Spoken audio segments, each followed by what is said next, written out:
Hello, YouTube. Welcome back to another episode of Grand Tactician. This is now Bayonet Jack speaking.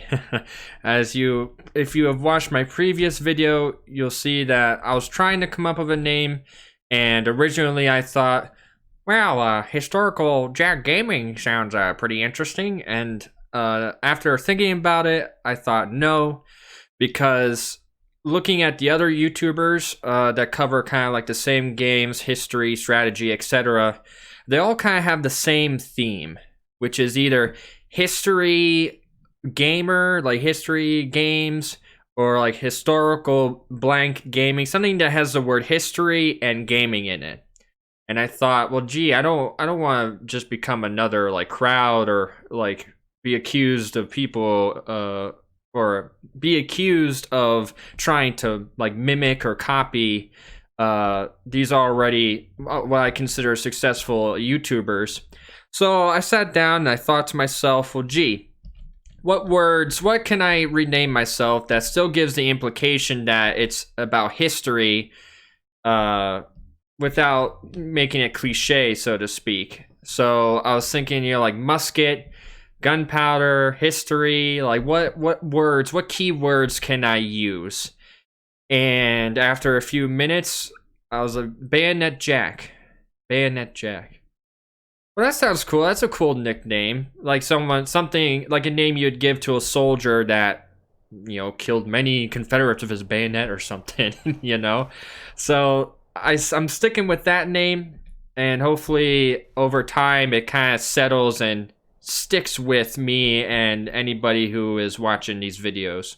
Another change you'll notice is that I have gotten rid of the music in the background because I forgot there's this lovely little thing called copyright, and I do not want to get wrapped up into that. So music is out unless it's like a video when the chapter videos play or something, but from now on you'll just hear either, well, I guess the ambience of the wind and of course the battle sounds, musketry, cannon fire, etc. So hopefully this will improve the sound of my voice recording.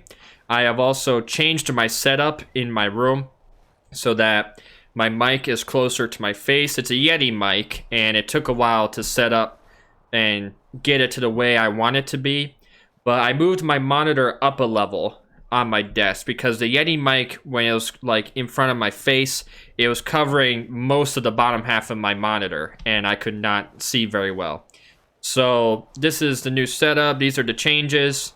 So let's get into it and see where we left off. So where we left off, we had a fight over in Missouri, right here, between the Missouri State Guard and Department of the West. It was a relatively small battle, nothing too major. I easily flanked them and kicked them out. So, yeah, very easy. Another update that has occurred is that there is a new development patch that was released yesterday, despite all of the chaos going on at the U.S. Capitol. I was going to record and upload yesterday, but I felt it would have been kind of inappropriate since this is a game about the Civil War. And with the events that transpired yesterday, you kind of can add those two together. So I've decided to wait till today to record. But they released a new update that in development patch, it's not released to the public yet, but they reworked the reinforcement system. So if these two armies had reinforcements, the battle screen would come up, or the announcement screen would come up, and you are now able to select whether you want a specific reinforcement to come in or not. So that definitely helps to change the tides of battle in this game. They have worked on campaign features. They're currently working on the retreat mechanic so that an army that loses a battle, whether major or minor, will retreat to nearby forts, nearby towns, etc. However the pathfinding works, I'm not too sure with the details. But that's another thing they're working on. In the battle scenarios, the fights, the battle AI, they changed the speed of the couriers so that it's more of a gallop and they'll reach your divisions faster, or your corps, rather, whatever style of order you're giving. And they have changed. Oh shoot, I'll get back to you. I gotta look at the list again. Okay, after reading the list, there are minor improvements, like when a brigade would have the outflanked notifier in their lower, like in their information panel, even though that they were not flanked whatsoever. They fixed that, so now that the brigade will get that mark when they actually are flanked, and not just by kind of standing in and surrounded by friendly troops. They fixed the issue where a courier, and I'm pretty sure we witnessed this in the last battle, where the courier would kind of get stuck or disappear off the map and would never reach the intended division, brigade, etc. So they fixed that, so now the courier can bypass or take the best path suitable to reach your intended command to go to. So besides all the updates, the name change, and the events that happened yesterday, I'm going to continue focusing on moving the Department of the Ohio down to Charleston. And once we get Charleston, West Virginia will be ours. I'm going to keep an eye on the Department of Pennsylvania and the Army of Northeastern Virginia. I was going to say North Virginia, but that's Confederacy. See if their food improves, their supplies are enacted. That's one thing that the developers may need to fix over time, is kind of explaining how supply works. What can we do besides just building a random supply depot like this one next to the army? What else can we do to ensure that our supplies are restocked after heavy fights? Especially in the first video where these guys fought against one of these, Army of the Shenandoah or Army of the Potomac. That's right. When those two fought, that was a huge major battle, and as of right now, there really is no clear way on how to resupply your army after a major fight like that. So I will continue. I'll press play and continue the campaign. If I may also show you me recruiting and some of the policies on how to get better weaponry and stuff. If I make any changes to any armies or if any events come up, I will come back and show you. So be right back. Okay, I am back. One thing, as I'm looking at this area of the campaign map with these three armies here, I notice that they are relatively large. 16,000. This one has 28. These are estimates with intelligence in the game, and 34. And if they are going to stay collected here and reinforce and get themselves prepared, they can easily launch an attack into Maryland. And that is not what I want to happen. So what I am thinking, because right now all my armies, I'm not sure if it's a bug or an issue, but all of my armies, the West, the Ohio, Pennsylvania, and Virginia, they all have low food. Even though forage is completely filled, provisions says they have maybe the more crates in this provisions slot, this is modifier would go away. But right now they all have low food, and I'm not sure how to fix it. So I'm not sure if I'd be able to move McDowell up to Patterson here to kind of be as a reinforcement in case these guys attack. So what I'm going to do is I'm going to create a new army and just have them also be in the vicinity in case these guys decide to launch an invasion into the north. So now you guys will get to kind of see how that works. So you go into the army panel. Also, this is where you can see fleets and all the officers available. But that's not what I want right now. Oh, is Buford back? He was wounded in the last fight. Ooh, his stats have gone down because of his wounding. But I'm getting sidetracked. So you go here, create a new army. And you'll see all the states where you want to set it up, of course. I think I'm going to do another army of Pennsylvania. And oh, I don't know. Why is it Buford showing? Well, it's not. It's actually Major General Jacob G. Lauman.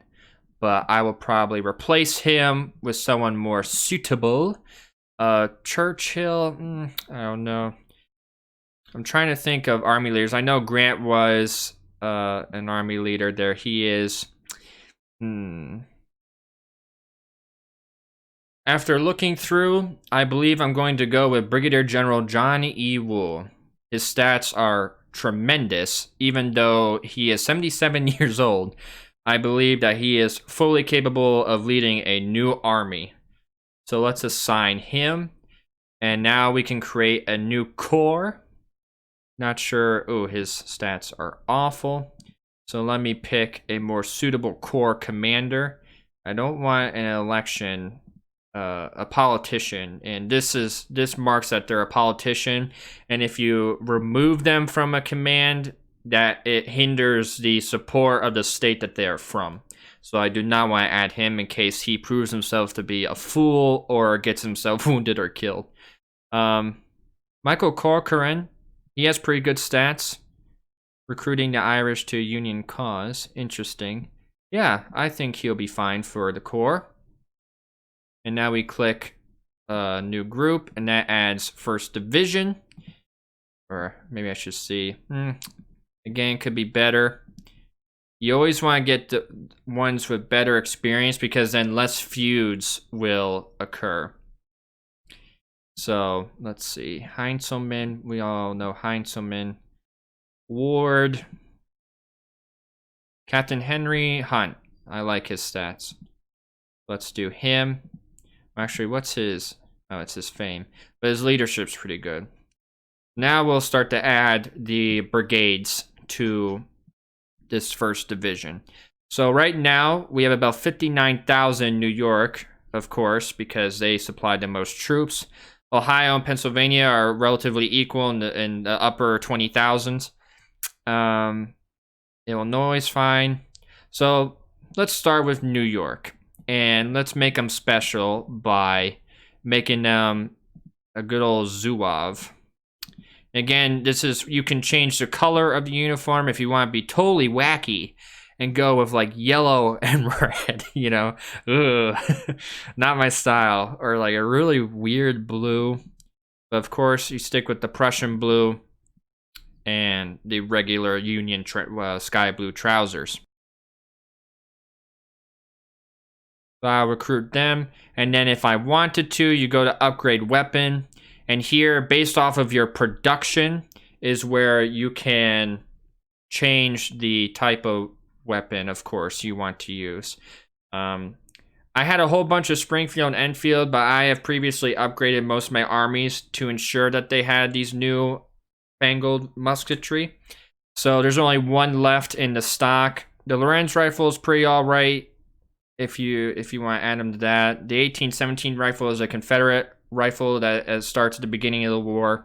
And of course, all the mixed muskets and reborn muskets are off of newly formed brigades or Confederates. So since they're the first, and it's only one, I'll give them the Enfield rifle musket. Union are usually supplied with the normal Springfield musket and not the rifled bore. So let me start adding brigades and stuff, and I will get back to you on how it's going to look. Well, shoot. So as I clicked on to create the 2nd Division, I saw that the commander is a politician. So now I cannot remove him unless I want lower support from his state, which is, I'm not sure if it's Pennsylvania or if it's Connecticut, which is his home state. So probably Connecticut. If I want to lose support in Connecticut, then I remove him. But now that I think about it, if it's Connecticut, they only have 35 troops. And their support is 100. So I wonder, since they don't have any troops to give me, if I should remove him from command. But also, when I enact the new policy military 2, that's going to unlock the possibility of paid bounties, US colored troops, draft, which will significantly increase my volunteers, drafts, etc. So if I remove him now and then enact those sub policies, I do not believe I'll have many troops from Connecticut. So I'm going to play it the tough way. I'm going to keep him. And if he ruins it for everybody, then of course I will remove him myself. So let me continue building. I usually go with four infantry brigades per division. That seems like the most common ground. 5 if really need be, but usually 4. So anywho, let me continue and you'll see the makeup of this first corps. Okay, here we are, we're back. So this is the plan for now. I have 2 infantry divisions under Hunt and Taylor, 2 batteries under Franklin's battery division, and 2 cavalry, one from, does it say? No, I don't think so. It will say when they come in, but this one's from Michigan. Yeah, that one's from Michigan. Oh, Maryland. There we go. I was wondering why I wasn't showing. And then Delaware, Maryland, and then Minnesota, Wisconsin, Illinois, and Indiana. I gave them the Hardys. I should have gave the Wisconsin boys the Hardy hats, but that's okay. And then New Jersey, Pennsylvania. The first Pennsylvania brigade was enlisted automatically, probably because I clicked on Pennsylvania, and of course the New York. If I need to, I'll create a 3rd division of infantry, but as of right now, I may create a 2nd corps with the same kind of setup. So let me keep going with that, and I'll show you the finished product. So I changed my mind. I was making a 2nd corps, but I figured I might as well just add the division of the 2nd corps to the 1st corps. So that way they're all grouped up together. So now in total I have 41,000 for the Army of Pennsylvania. But since there's a Department of Pennsylvania, I'm not sure if I want to rename this or if I want to combine the 2 together to create one large army, you know? Because if I do that, then that would give a total of 80,000 troops for one army, which is not too bad for coming into August of 1861, almost September. So we'll see. I'll let these guys recruit and form up their brigades and everything. And once that's done, if the Confederates down here launch any attacks, then we'll see, because they are recruiting, they're forming up over in Pittsburgh. And as we see here, the military 2 policy has been completed. So now that gives me way more chances to bolster recruitment. If I want to do draft, if I'm desperate, then I'll enlist a draft. But the draft lowers lots of national support and morale, especially for the volunteers in the current armies. Because, or excuse me, if that last part is not for the draft. If I were to do the paid bounties, then it lowers the morale of the volunteers in the army.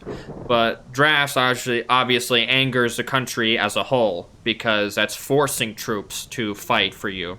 And I don't want to do that unless under dire circumstances.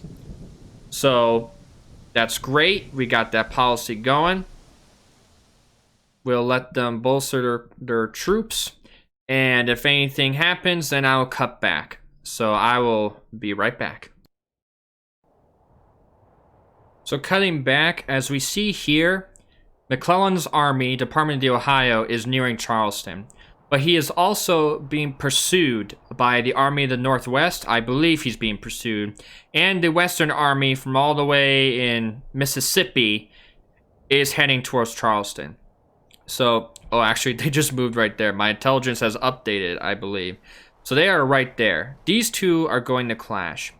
And if I'm not careful, then the Army of the Northwest and any of these guys, Otis's Corps of 23, and the Army of Northern Virginia.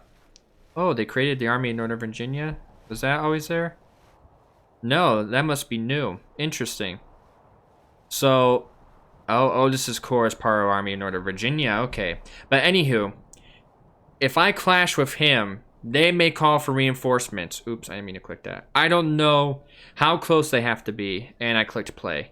So, let's see what happens. They are all moving, so I think McClellan is cut off, if I'm not mistaken. So I feel like McClellan's hesitancy, like in his historical reality, is going to come in and say, oh geez, I am heavily outnumbered. So hopefully he can defeat this army, because he's trapped. He has nowhere to go, unless he wants to muck through the forests here of Western Virginia. But yeah, hopefully he can fight these guys off and we'll have a leeway to escape back into Ohio. But I have a feeling that's not going to be the case. That is interesting that they are really forming up to chase after. These guys are staying put. Ah, here we go. Oh, no. Oh, are you kidding me?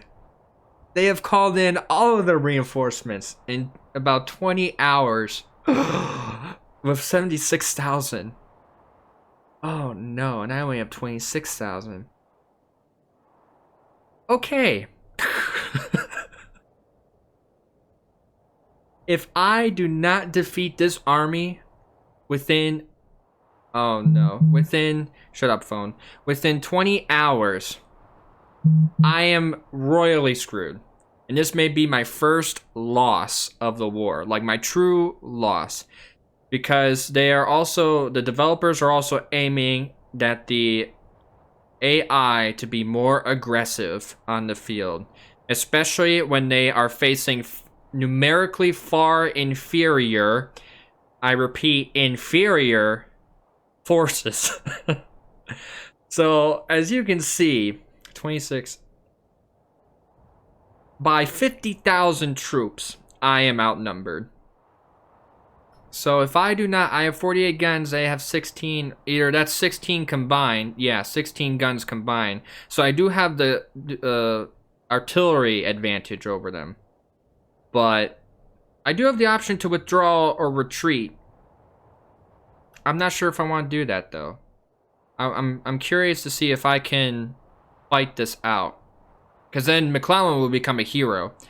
And a national hero if he can hold off 4 armies. Technically 3, because Northern Virginia is under... Otis's Corps is under Northern Virginia. So 3 armies. Western Army, the Northwest, and Northern Virginia. So... in this first fight, it'll be 27,000 against 17,000. So in the start, I have the advantage. So I may have to be super aggressive and get them off the field. So, you know what? I'm going to be bold, or else my YouTube channel would be boring. And I'm going to fight this out.